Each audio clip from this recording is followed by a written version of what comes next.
Electromagnetic wave का introduction बताए थे।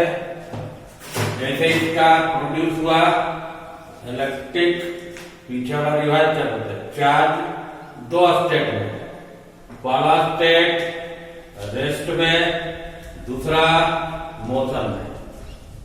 रेस्ट में रहेगा तो केवल क्या फील्ड प्रोड्यूस करता है? Electric field. और मोशन में रहेगा, मोशन दो टाइप का है। एक तो यूनिफॉर्म वेलोसिटी, इसमें एक्सीलरेशन क्या होगा? तो ये क्या प्रोड्यूस करेगा? Electric field plus magnetic field दोनों करेगा। लेकिन अगर ये एक्सेलरेटेड है, non uniform velocity, non uniform velocity मतलब इसमें एक्सेलरेशन होगा, एक्सेलरेटेड है, तो ये भी क्या करता है? इलेक्ट्रिक फील्ड और मैग्नेटिक फील्ड दोनों करेगा, लेकिन टाइम चेंजिंग करेगा। टाइम चेंजिंग इलेक्ट्रिक फील्ड और टाइम चेंजिंग मैग्नेटिक फील्ड।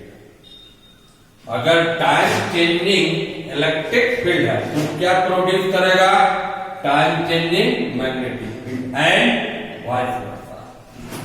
तो कल इसका इंट्रोडक्शन बताए थे। अब क्या है? इलेक्ट्रोमैग्नेटिक वेव कैसे प्रोड्यूस किया?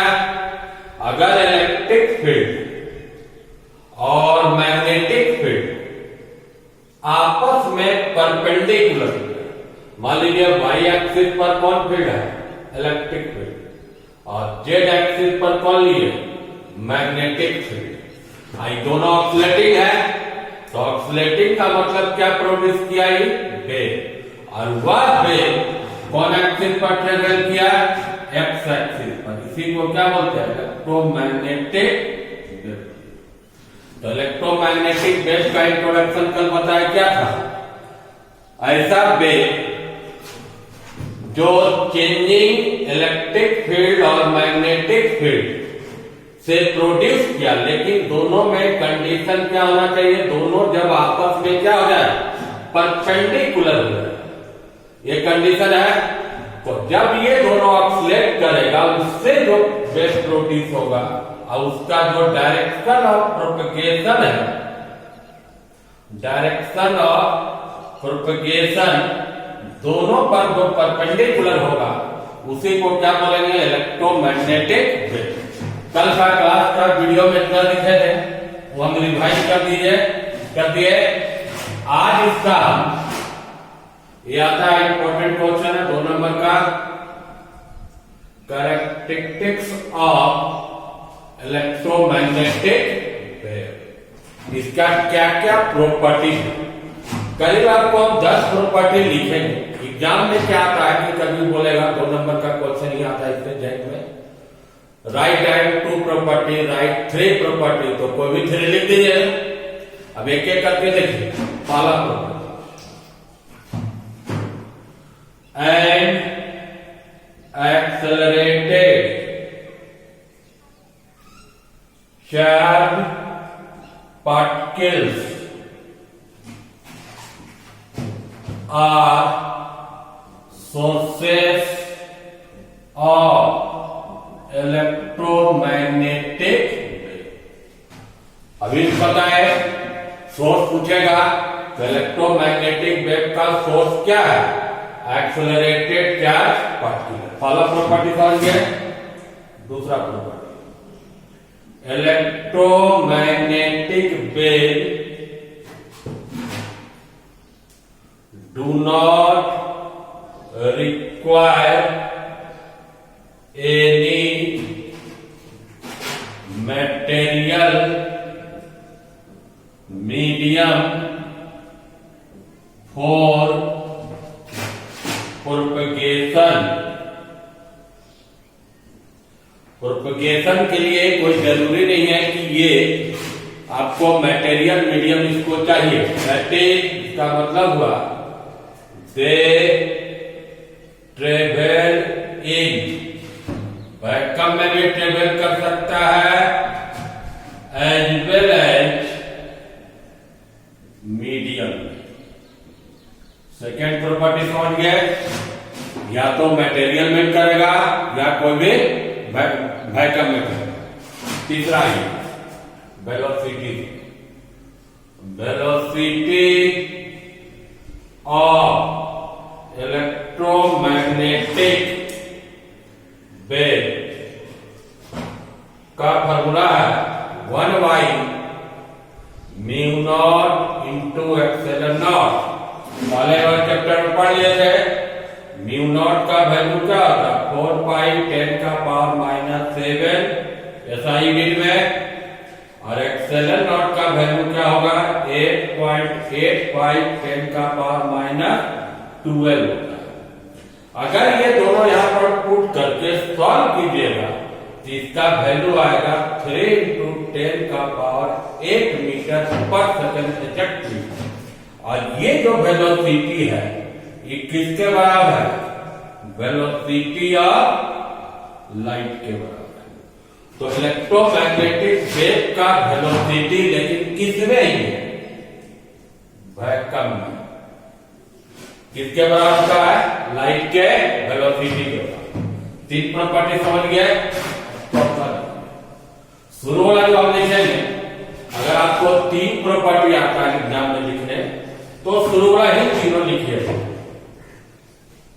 अगर इसका वेलोसिटी ठीक है वैक्यूम में निकाले, इसका वेलोसिटी कोई मीडियम में निकाले, velocity of electromagnetic wave in medium. अब इसको हम बी से डिनोट करते हैं, लाइट के बराबर नहीं है, तो फिर इसका क्या जनरल इक्वेशन होगा, μ × एक्सेलेरेट। म्यू का वैल्यू अगर देखिएगा μ0 × μr है, एक्सेलन का मतलब ε0 × εr है। अगर एआई या वैक्यूम में लेते हैं तो दोनों 1 हो जाएगा, तो पिछले बता, मतलब इसका जो वेलोसिटी होगा मीडियम में या मटेरियल में लेस देन क्या होगा 3 × 10⁸ मीटर। तो किसके बराबर, वेलोसिटी ऑफ लाइट के बराबर। क्या प्रॉपर्टी समझ गए। पांचवा भी मेन प्रॉपर्टी है, तो अगला क्लास में इसको प्रूव कर। Electromagnetic wave are transverse in nature. Transverse का मतलब क्या होता है, जैसे इसमें क्या रहता है, electric field and magnetic field, ये दोनों आपस में क्या है, perpendicular are mutually perpendicular to each other. यही दोनों क्या प्रोड्यूस कर रहा है, इलेक्ट्रोमैग्नेटिक वेव को। Wave constitute electromagnetic wave and इसका जो डायरेक्शन ऑफ प्रोपेगेशन होगा ये दोनों पर क्या है, perpendicular, and direction of propagation of electromagnetic wave also perpendicular to electric field and magnetic field। माने वेव ऐसे भी जानते हैं, दो टाइप का होगा, पढ़ोगे वेव में एक होता है लॉन्गिट्यूडिनल वेव, मतलब अगर कोई मान लो वेव ट्रेवल कर रहा है मीडियम का भी पार्टिकल उसी डायरेक्शन में वाइब्रेट करेगा तो हो गया लॉन्गिट्यूडिनल। और वेव दिया एक्स पर मीडियम का पार्टिकल वाइब्रेट कर रहा है उसके परपेंडिकुलर, तो कैसा वेव हुआ, ट्रांसवर्स। तो इलेक्ट्रोमैग्नेटिक वेव का नेचर कैसा है, ट्रांसवर्स है, तो अगला वीडियो में इसको हम प्रूव भी करेंगे कि इलेक्ट्रोमैग्नेटिक वेव क्या है, ट्रांसवर्स। ये आपका कितना प्रॉपर्टी था, 5 था। ध्यान में अगर 3 प्रॉपर्टी पूछेगा तो शुरू वाला लिखिएगा, 6 देखो कुछ और प्रॉपर्टी इसका याद रखिएगा। The magnitude of electric field, मतलब मैक्सिमम जो वाइब्रेशन होगा उसको क्या से डिनोट किया है, E not, and magnitude of magnetic field, इसको क्या से डिनोट किया है, B नॉट से, are related as E not बटा B नॉट कीजिएगा, इसका रेशियो एकदम एग्जैक्टली किसके बराबर होगा, C। C क्या है, वेलोसिटी ऑफ लाइट के बराबर। पता समझिए, 3-4 प्रॉपर्टी और लिखते हैं इसमें। 7 नंबर, इसका सोर्स क्या है, एक्सीलरेटेड चार्ज पार्टिकल। एक बार ये बन गया तो एनर्जी को कैरी करेगा, फिर उसको सोर्स का जरूरत नहीं पड़ेगा आगे प्रोपेगेशन के। इसका मतलब क्या हुआ, electromagnetic waves carry energy when it travel from one point to another point, एक पॉइंट से दूसरा पॉइंट जाता है तो एनर्जी को कैरी करता है। अगर याद रहेगा तो उसको याद रखिएगा। एवरेज एनर्जी इलेक्ट्रिक के फॉर्म में, इलेक्ट्रिक इंटेंसिटी का फॉर्म होता है एप्सिलॉन नॉट ई नॉट का स्क्वायर, और अगर मैग्नेटिक फील्ड में इसको दीजिएगा तो हाफ B नॉट का स्क्वायर अपॉन एवरेज एनर्जी का फॉर्मूला इलेक्ट्रोमैग्नेटिक वेव। 7 नंबर समझ गए। 8 number,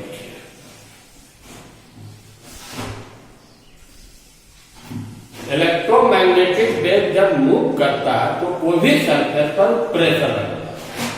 electromagnetic wave exerts pressure on the surface। Pressure का फॉर्मूला क्या जानते हैं, फोर्स बटा एरिया। एरिया सरफेस का एरिया है, सरफेस का एरिया। फोर्स क्या जानते हैं, rate of changing momentum, dp by dt क्या हुआ, rate of changing momentum. 8 number हो समझ गए। और एक दो बदल लिख देते हैं, बहुत सारा जितना भी लाइट का फिनोमिना है सब ये फॉलो करता है। मतलब इलेक्ट्रोमैग्नेटिक वेव्स आर रिफ्लेक्टेड होगा, रिफ्रैक्टेड होगा एंड पोलराइज्ड भी होगा। ये सब फिनोमिना ऑप्टिक्स में पढ़े लाइट का। इसमें डिफरेक्ट भी होगा। Electromagnetic waves are diffracted. Diffracted क्या था, ऑप्टिक्स में क्या पढ़े, लाइट गया वो भी स्लिट से या पर्चर से, इसके कॉर्नर से लाइट जाता, क्या होता है, बेंड कर जाता है। किस रीजन में बेंड करता है, ज्योमेट्रिकल शैडो। ये भी फिनोमेना होगा। इलेक्ट्रोमैग्नेटिक वेव जो है प्रिंसिपल ऑफ सुपरपोजिशन को भी फॉलो करता है। Electromagnetic waves follow principle of superposition. इसका मतलब क्या समझा, मान लो 2-3 वेव है, रिजल्टेंट वेव निकालना तो कौन फॉर्मूला लगेगा, y1 plus y2 plus y3 and 4। एक और लास्ट लिख देते हैं, इलेक्ट्रिक फील्ड और मैग्नेटिक फील्ड से ये डिफ्लेक्ट नहीं होता। Electromagnetic waves are not deflected by electric field and magnetic field। बहुत सारा लिख दिया है। अब तो आपको एग्जाम में आएगा, कभी कभी क्वेश्चन आता है 3 नंबर का, कैसे what is electromagnetic field, definition figure बना के लिख दीजिएगा and write down some properties या 3 प्रॉपर्टी। तो ऊपर वाला जो 3 प्रॉपर्टी लिखे उसको आप लिख दीजिए। अब इसमें एक प्रॉपर्टी आज बताए कि इलेक्ट्रोमैग्नेटिक वेव नेचर में कैसा है, ट्रांसवर्स, मतलब उसका जो डायरेक्शन होगा प्रोपेगेशन का इलेक्ट्रिक फील्ड और मैग्नेटिक फील्ड दोनों पर क्या होगा, परपेंडिकुलर। वो एक लॉन्ग टाइप का क्वेश्चन है, कल उसको आप प्रूफ कर लाल वाला